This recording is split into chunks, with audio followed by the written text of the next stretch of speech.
Hello dear students, स्वागत है आपका एक बार फिर से मेरे यूट्यूब चैनल में। और चैनल का नाम है केमिस्ट्री विद मनीष सोनी। आज की इस क्लास में हम बात करने जा रहे हैं इलेक्ट्रोकेमिस्ट्री के अगले टॉपिक की, और टॉपिक का नाम है ईंधन सेल। तो बताइएगा आज की क्लास का जो हमारा पहला टॉपिक है वो क्या है? ईंधन सेल। तो देखिएगा, ईंधन सेल की सबसे पहले आपको डेफिनेशन याद करनी है। वह सेल जिसमें ईंधन के दहन की रासायनिक ऊर्जा को वह सेल जिसमें ईंधन के दहन की रासायनिक ऊर्जा को विद्युत ऊर्जा में परिवर्तित किया जाता है, ईंधन सेल कहलाता है। तो बताइएगा ईंधन सेल में क्या होता है? ईंधन सेल में ईंधन के दहन की रासायनिक ऊर्जा को, ईंधन का दहन करवाया जाता है, उस दहन की जो रासायनिक ऊर्जा होती है उस ऊर्जा को किस में परिवर्तित किया जाता है? विद्युत ऊर्जा में।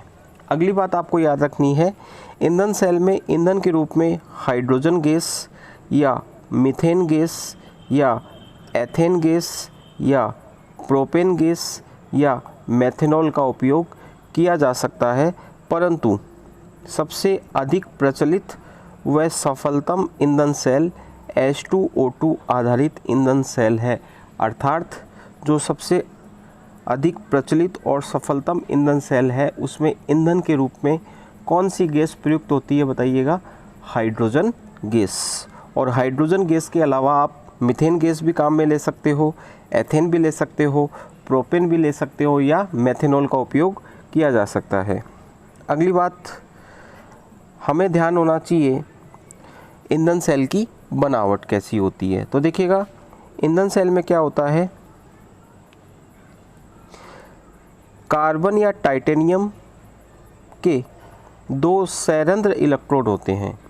आपसे क्वेश्चन पूछा जा सकता है ईंधन सेल में जो इलेक्ट्रोड काम में लिए जाते हैं वो किसके बने होते हैं? तो आपका आंसर होगा या तो कार्बन के या टाइटेनियम के। और किस प्रकार के होते हैं? संरंध्र इलेक्ट्रोड होते हैं। संरंध्र इलेक्ट्रोड का मतलब होता है ऐसे इलेक्ट्रोड जिन पर छोटे छोटे क्या हो? छेद हो। तो बताओ, ईंधन सेल में कार्बन या टाइटेनियम के दो संरंध्र इलेक्ट्रोड होते हैं जिनमें पीटी धातु का महीन चूर्ण भरा होता है। याद रखिएगा, जो कार्बन या टाइटेनियम के इलेक्ट्रोड होते हैं उनमें प्लेटिनम धातु का महीन चूर्ण भरा होता है। प्लेटिनम का चूर्ण इलेक्ट्रोडों पर होने वाली अभिक्रियाओं को उत्प्रेरित करने का कार्य करता है। इलेक्ट्रोडों पर जो केमिकल रिएक्शंस टेक प्लेस होती है उन केमिकल रिएक्शंस को उत्प्रेरित करने का कार्य बताओ किसका होता है? प्लेटिनम के चूर्ण का। अगली बात आपको याद रखनी है, ये जो दो इलेक्ट्रोड मैंने आपको बताए, इन दोनों इलेक्ट्रोडों के मध्य NaOH या KOH का विद्युत अपघटय का विलयन भरा होता है। तो याद रखिएगा स्टूडेंट्स कि दोनों इलेक्ट्रोडों के मध्य विद्युत अपघटय का जो विलयन भरा होता है वो किसका बना होता है? NaOH या KOH का, सोडियम हाइड्रोक्साइड या पोटेशियम हाइड्रोक्साइड का। इस सेल की विशेषता होती है कि जब तक अभिकारकों की यानी ईंधन की आपूर्ति होती रहती है तब तक सेल कार्य करता रहता है। अर्थात जब तक आप ईंधन की आपूर्ति इस सेल में करते रहोगे तब तक सेल क्या करता रहेगा? कार्य करता रहेगा। इस सेल को निम्नांकित चित्र में दर्शाया गया है। तो सेल का चित्र आप देख पा रहे हैं, ये देखिएगा, ये ईंधन सेल का चित्र है। इस ईंधन सेल के चित्र में आप देख पा रहे हैं कि ये दो इलेक्ट्रोड हैं।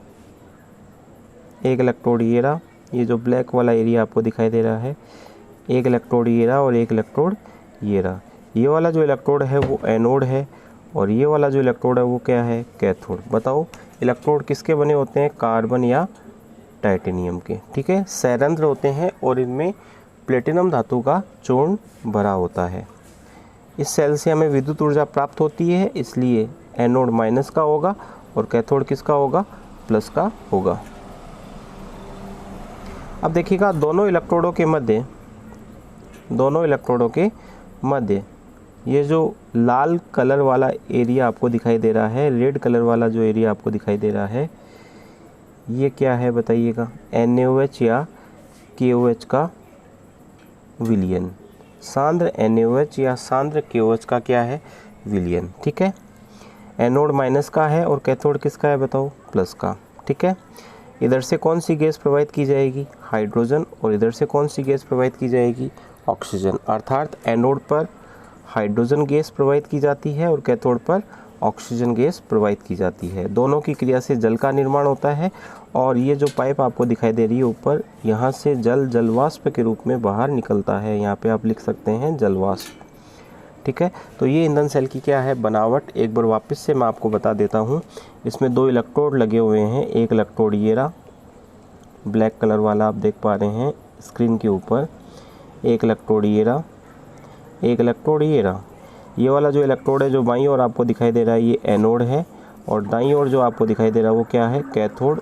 ये जो इलेक्ट्रोड है वो किसके बने होते हैं, कार्बन या टाइटेनियम के बने होते हैं।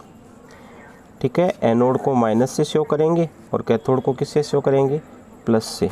एनोड को माइनस से शो करेंगे, कैथोड को प्लस से करेंगे, क्योंकि सेल से हमें विद्युत ऊर्जा प्राप्त होती है। दोनों इलेक्ट्रोडों के मध्य सांद्र NaOH या सांद्र KOH का क्या बना होता है, विलयन, जो विद्युत अपघटय के रूप में कार्य करता है। एनोड के ऊपर हाइड्रोजन गैस और कैथोड के ऊपर कौन सी गैस प्रोवाइड की जाती है, ऑक्सीजन। दोनों की क्रिया से जल का निर्माण होता है और जल जलवाष्प के रूप में इस पाइप से बाहर निकलता है, जिसको ठंडा करके पिया भी जा सकता है। और पिया भी गया था, एक प्रोग्राम था अंतरिक्ष में, अपोलो स्पेस प्रोग्राम। उस प्रोग्राम के दौरान इस सेल से निकलने वाली जलवाष्प को ठंडा करके पिया गया था। और ये जो जल होता है वो शुद्ध होता है, क्योंकि यहाँ पर आप देख रहे हैं H2 और O2 की क्रिया से केवल क्या बन रहा है, जल, और कोई सह उत्पाद का निर्माण नहीं हो रहा, इसलिए जल क्या होता है, शुद्ध होता है।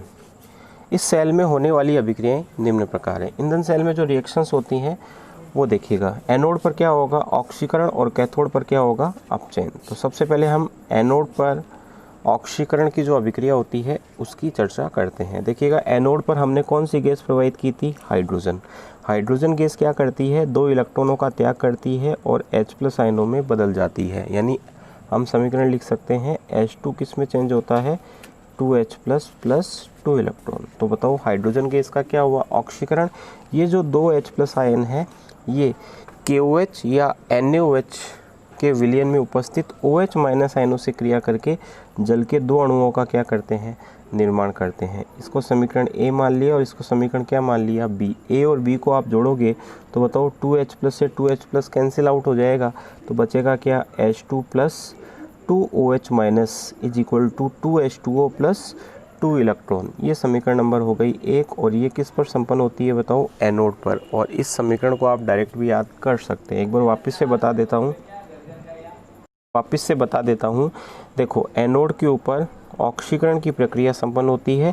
हाइड्रोजन गैस ऑक्सीकृत होकर 2H+ आयन बनाती है और 2 इलेक्ट्रॉन का क्या कर देती है, त्याग। इसको समीकरण मान ली 1। अब ये जो 2H+ आयन है ये NaOH या KOH के विलयन में उपस्थित OH- आयनों से क्रिया करते हैं और बताओ क्या बनाते हैं, जल के 2 अणु, समीकरण A और समीकरण B। ठीक है, इस दूसरी वाली को B मान लिया। A और B को आपस में जोड़ोगे तो 2H+ से 2H+ कैंसिल आउट हो जाएगा, तो H2 + 2OH- is equal to 2H2O + 2 electron. ये समीकरण नंबर क्या हो गई, 1 हो गई। अब हम बात करेंगे कैथोड पर होने वाली अभिक्रिया की। कैथोड पर अपचयन की अभिक्रिया होती है, और अपचयन किसका होता है, ऑक्सीजन गैस का। ये देखो, O2 गैस क्या करती है, 2 इलेक्ट्रॉनों को ग्रहण करती है। 2 इलेक्ट्रॉन कौन से हैं, जो हाइड्रोजन गैस के द्वारा त्यागे गए थे। तो ऑक्सीजन गैस + 2 इलेक्ट्रॉन, और ये अपचयन की प्रक्रिया H2O की उपस्थिति में होती है और किसका निर्माण होता है, 2OH- का। तो देखो, हाफ O2 का मतलब 1 ऑक्सीजन, तो ये रही, 1 ऑक्सीजन जल के पास है, 2 ऑक्सीजन हो गई और 2 हाइड्रोजन हो गए। तो बताओ क्या बन गया, 2OH-, क्योंकि यहाँ पर 2 इलेक्ट्रॉन भी थे।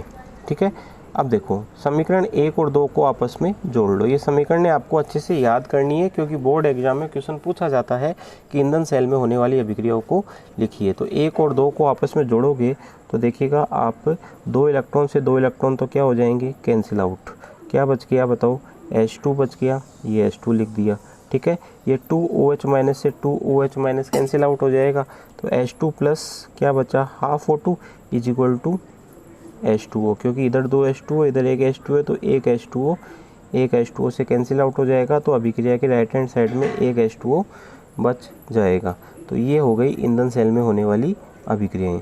अब देखो, इस सेल का उपयोग अपोलो स्पेस प्रोग्राम के दौरान विद्युत शक्ति प्राप्त करने में किया गया था।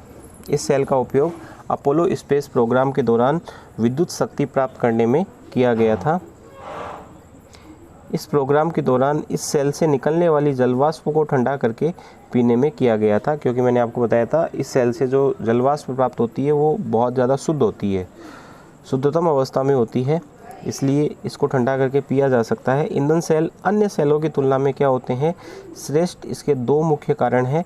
नंबर 1, यह एक प्रदूषण मुक्त सेल है और इसकी दक्षता क्या होती है, उच्च होती है। लगभग कितने प्रतिशत होती है, 70%। तो एक तो प्रदूषण मुक्त सेल होता है और एक इसकी दक्षता क्या होती है, उच्च। तो ये हमने पढ़ लिया ईंधन सेल। अब हम बात करेंगे इलेक्ट्रोकेमिस्ट्री के अंतिम टॉपिक की। इस चैप्टर का अंतिम टॉपिक है संक्षारण। तो शुरुआत करते हैं संक्षारण की। संक्षारण क्या होता है, देखिएगा, जब कोई धातु वायुमंडल के संपर्क में आती है, जब कोई धातु वायुमंडल के संपर्क में आती है तो वह धीरे धीरे अन्य अवांछित यौगिकों जैसे ऑक्साइड, सल्फाइड, सल्फेट, कार्बोनेट आदि में परिवर्तित होती जाती है। इस घटना को क्या कहते हैं, संक्षारण कहते हैं। गोल्ड एवं प्लेटिनम का संक्षारण नहीं होता, क्योंकि गोल्ड और प्लेटिनम जो होते हैं वो निष्क्रिय धातुएं होती हैं, अक्रिय धातुएं होती हैं, उत्कृष्ट धातुएं होती है, ये संक्षारित नहीं होती। तो संक्षारण क्या है, जब कोई धातु गोल्ड एवं प्लेटिनम को छोड़कर वायुमंडल के संपर्क में आती है। वायुमंडल का मतलब वायु है और क्या है, वायुमंडल में नमी है, ठीक है। तो वायुमंडल के संपर्क में आती है तो वह धीरे धीरे अन्य अवांछित यौगिकों जैसे ऑक्साइड, सल्फाइड, सल्फेट, कार्बोनेट आदि में परिवर्तित होती जाती है। इस घटना को संक्षारण कहा जाता है। एग्जाम्पल के तौर पे लोहे पर जंग लगना, चांदी का काला पड़ जाना और तांबे पर हरे कवच का निर्माण करना। तो संक्षारण के 3 एग्जाम्पल्स हैं। लोहे पर जंग लगना, अब देखो हमारे सिलेबस में संक्षारण का जो एग्जाम्पल है वो है लोहे पर जंग लगना। तो हमें लोहे पर जंग लगना जो प्रक्रिया है, इस प्रक्रिया को ही पढ़ना है, बाकी दोनों एग्जाम्पल्स की डिटेल हमारे सिलेबस में नहीं है। तो बात करते हैं लोहे पर जंग लगना, रस्टिंग ऑफ आयरन। देखिएगा, लोहे पर जंग लगने की प्रक्रिया में, लोहे पर जंग लगने की प्रक्रिया में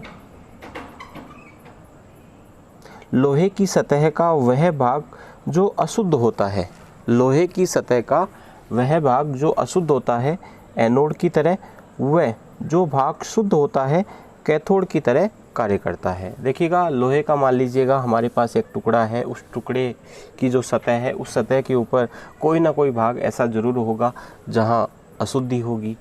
वो जो भाग है वो तो एनोड की तरह कार्य करता है, और कोई भाग ऐसा भी होगा जहाँ पे अशुद्धियाँ नहीं होगी। इसका मतलब वो भाग क्या होगा, शुद्ध भाग होगा, और वो भाग किसकी तरह कार्य करेगा, कैथोड की तरह। तो ध्यान रखिएगा, लोहे पर जंग लगने की प्रक्रिया में लोहे की सतह का वह भाग जो अशुद्ध होता है एनोड की तरह, वह जो भाग शुद्ध होता है कैथोड की तरह कार्य करता है। लोहे की सतह पर उपस्थित जल वायुमंडलीय CO2 से क्रिया कर कार्बोनिक अम्ल बना लेता है, जो कि विद्युत अपघटय के विलयन का कार्य करता है। देखिएगा, लोहे पर जंग कब लगेगा, लोहे पर जंग लगेगा जब उसके ऊपर क्या गिरेगा, पानी गिरेगा। तो वो जो पानी है या फिर मान लो नमी है, नमी भी एक तरह का क्या है, पानी है, क्योंकि दोनों का फॉर्मूला क्या होता है, सेम होता है, H2O। तो लोहे की सतह पर उपस्थित जो जल है वो वायुमंडलीय CO2 से क्या करता है, क्रिया, और क्रिया करके एक अम्ल बनाता है। उस अम्ल का नाम क्या है, कार्बोनिक अम्ल, और सूत्र क्या होता है, H2CO3, जो कि विद्युत अपघटय के विलयन का कार्य करता है। स्पष्ट है लोहे पर जंग लगने की प्रक्रिया एक ऐसी प्रक्रिया है, विद्युत रासायनिक प्रक्रिया, क्योंकि इसमें एनोड भी है, कैथोड भी है और बताओ क्या है, विद्युत अपघटय का विलयन भी है। इसका मतलब ये जो प्रक्रिया है वो कैसी है बताओ, विद्युत रासायनिक प्रक्रिया। ये क्वेश्चन बोर्ड एग्जाम में पूछा जा चुका है एक बार। अब देखिएगा एक डायग्राम मैंने यहाँ पे बना रखा है। ये लोहे का टुकड़ा है, ठीक है। ये लोहे के टुकड़े को देखिएगा आप, इसके ऊपर ये एनोड हो गया, ठीक है। ये क्या है मान लीजिएगा शुद्ध भाग है, तो बताओ एनोड की तरह कार्य करेगा। और ये भाग मान लिया शुद्ध है, तो ये बताओ किसकी तरह कार्य करेगा, कैथोड की तरह। और ये लोहे की सतह के ऊपर जो जल गिरा वो वायुमंडलीय CO2 से क्रिया करके क्या बना रहा है, H2CO3 का विलयन, ठीक है। ये डायग्राम के द्वारा इसको बताया गया है कि किस प्रकार से यह एक विद्युत रासायनिक प्रक्रिया होती है। अब बात करते हैं लोहे पर जंग लगने की प्रक्रिया में, लोहे पर जंग लगने की प्रक्रिया में अभिक्रियाएं किस प्रकार से संपन्न होती है। ये एग्जाम में क्वेश्चन पूछा जाता है कि लोहे पर जंग लगने की प्रक्रिया में होने वाली रासायनिक अभिक्रियाओं को लिखिए।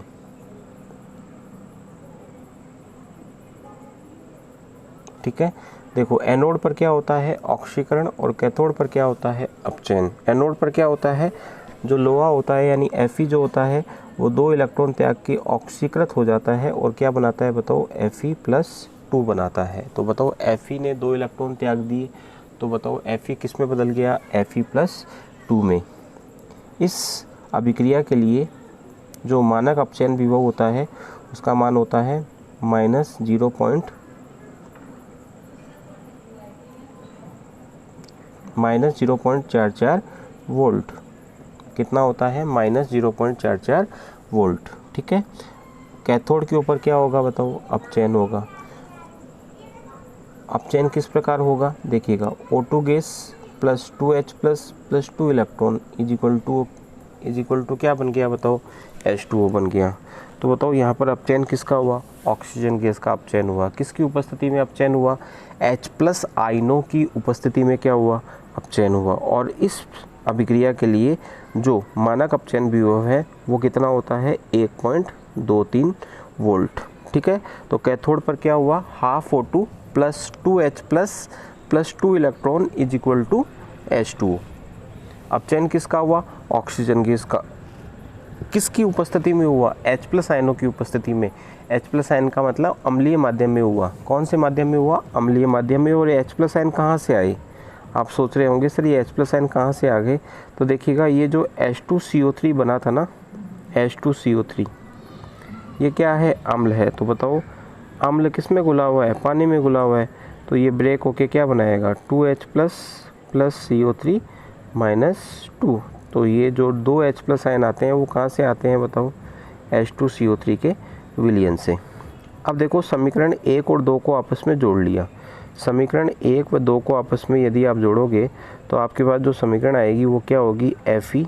ये जो Fe है वो Fe लिख दिया, ये हाफ O2 है, हाफ O2 लिख दिया, 2H प्लस लिख दिया। 2 इलेक्ट्रॉन से 2 इलेक्ट्रॉन कैंसिल आउट हो गए। तो बताओ क्या बचे, ये बच गया। और अभिक्रिया के दाईं ओर क्या बचेगा, Fe+2 प्लस H2O, ठीक है। बताओ E0 सेल का मान कितना हो जाएगा, 1.67 वोल्ट। क्या हो जाएगा, 1.67 वोल्ट हो जाएगा। कैसे निकाला, E0 cell is equal to होता है E0 cathode minus E0 anode. E0 cathode कितना है, 1.23। E0 एनोड कितना है, -0.44। तो बताओ वापस से बता देता हूँ, E0 cell is equal to होता है E0 cathode minus E0 anode.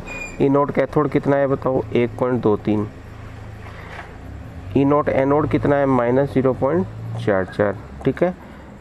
1.23 minus गुणा होकर प्लस हो जाएगा, प्लस 0.44। सॉल्व करोगे कितना आएगा, 1.67। तो E0 सेल कितना हो गया, 1.67।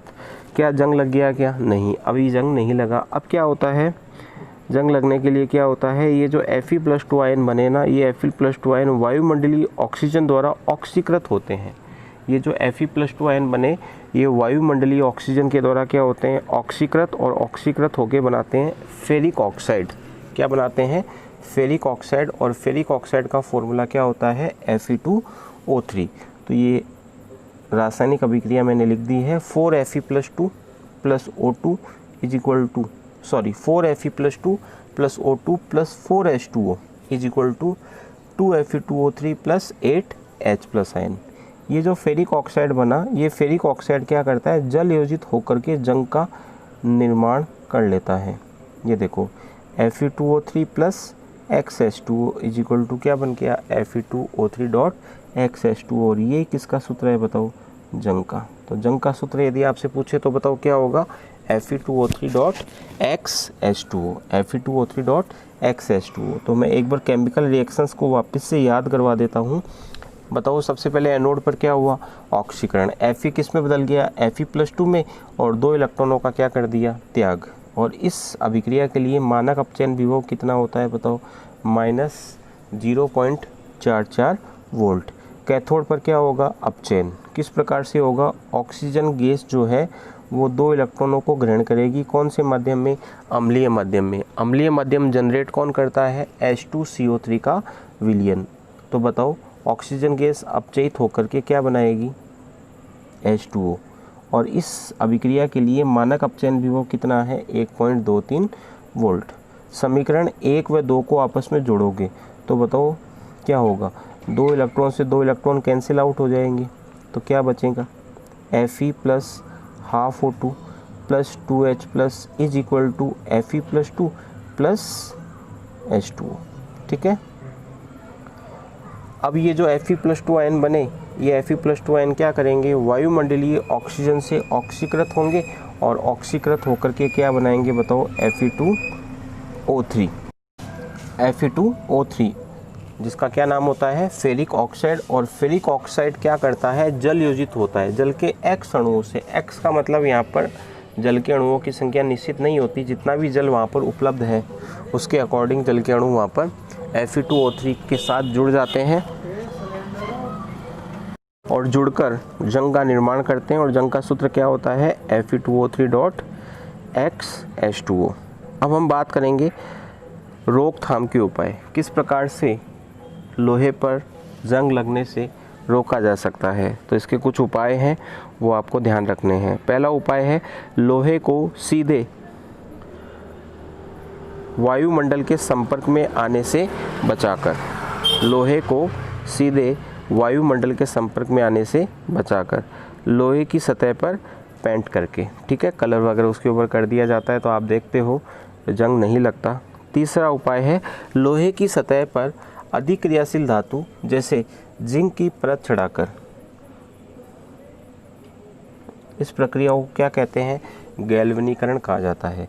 देखो बच्चों क्या होता है, लोहे की सतह पर यदि आप अधिक क्रियाशील धातु जैसे जिंक है, मैग्नीशियम है या एल्यूमिनियम है, इस प्रकार की किसी धातु की यदि आप परत चढ़ा दोगे तो अब क्या होगा, जंग जो होगा वो लोहे पर नहीं लगेगा, यानी ऑक्सीकरण की जो प्रक्रिया होगी वो रुक जाएगी और ऑक्सीकरण अब लोहे की बजाय जिंक धातु का या फिर जिसकी भी परत आपने चढ़ाई उसका होगा। और जब तक लोहे का ऑक्सीकरण नहीं होगा लोहे पर जंग नहीं लगेगा।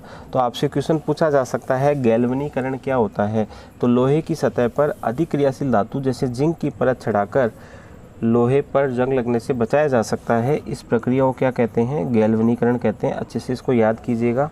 और चौथा उपाय है विद्युत या कैथोड सुरक्षा, विद्युत या कैथोड सुरक्षा। इस विधि का उपयोग जल में डूबी हुई वस्तु जैसे शिप, भूमिगत पाइपों आदि के बचाव के लिए किया जाता है। इस विधि में क्या करते हैं, अधिक सक्रिय धातुओं जैसे मैग्नीशियम, जिंक या एल्यूमिनियम आदि का संबंध लोहे की शिप, भूमिगत लोहे की पाइपों आदि से कर दिया जाता है। अधिक सक्रिय धातु आपको कहाँ से ध्यान आएगी, विद्युत रासायनिक श्रेणी पढ़ाई थी मैंने, उस विद्युत रासायनिक श्रेणी में लोहे से ऊपर वाली जो भी धातु है वो सारी लोहे से ज़्यादा क्या होती है, सक्रिय होती है।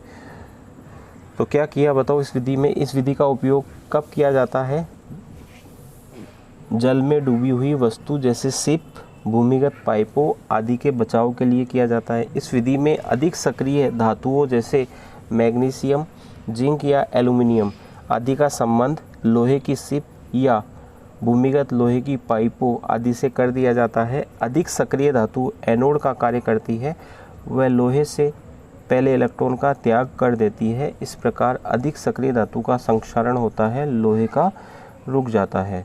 तो ये है विद्युत या कैथोड सुरक्षा। तो ये था इलेक्ट्रोकेमिस्ट्री वाला चैप्टर थ्योरेटिकल पोर्शन मैंने आपको कंप्लीट करवा दिया है।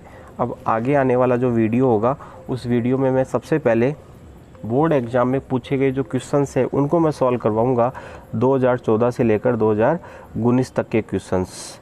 तो अगला वीडियो जो होगा वो बोर्ड परीक्षा में पूछे गए क्वेश्चंस का होगा और नए समीकरण पर आधारित न्यूमेरिकल्स मैंने करवा दिए हैं और इस चैप्टर के जो न्यूमेरिकल्स होंगे वो उसके अगले वीडियो में आपको देखने को मिलेंगे। यदि आपको आज का वीडियो अच्छा लगा हो तो इसे लाइक ज़रूर कीजिएगा और चैनल पे यदि आप नए आए हैं तो इसे सब्सक्राइब ज़रूर कीजिएगा। यूँ